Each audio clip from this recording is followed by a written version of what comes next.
So number one, notice that this shows an entire line coming across. Therefore, that is a diameter. It's not a radius. So what we need to do, since it is the diameter, we only want half of it. In other words, I only want from here to here. So we got to say, okay, well, we got to do 10 divided by 2. Because remember, the diameter divided by 2 equals the radius. So that means my radius is 5. So there's my R. Now that I have that, I'm going to go ahead and write my formula down for volume. So my formula for volume is V is equal to big B times H.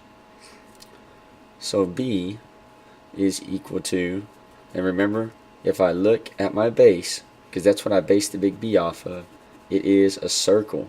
These are both circles. And a circle, to find the area of a circle, you use pi r squared. So big B is going to be pi r squared. My R is going to be 5. So big B is pi times 5 squared. H is just the height. That's the distance between the two bases, and that's 6.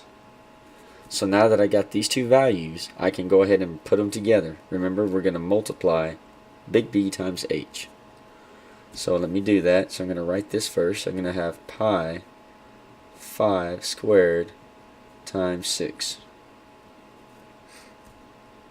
And that's going to be equal to, alright, so remember that whenever we're doing that, we have the big B times the H, which is the height. So if I go ahead and put in my big B, I'm going to put parentheses, and I'm going to put 5,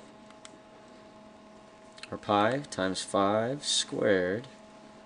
That's my big B. And then I'm going to put another set of parentheses, and I'm going to put 6. So I have pi 5 squared, which is the big B, times the H, which is 6. Hit enter, and it gives me 471.2. And I'm going to round it to the nearest tenth. So it'll be 471.2, because after 2 comes a 3. And remember, if it's 4 or less, we let it rest. And let's go ahead and document that answer. So this is 471.2 feet cubed.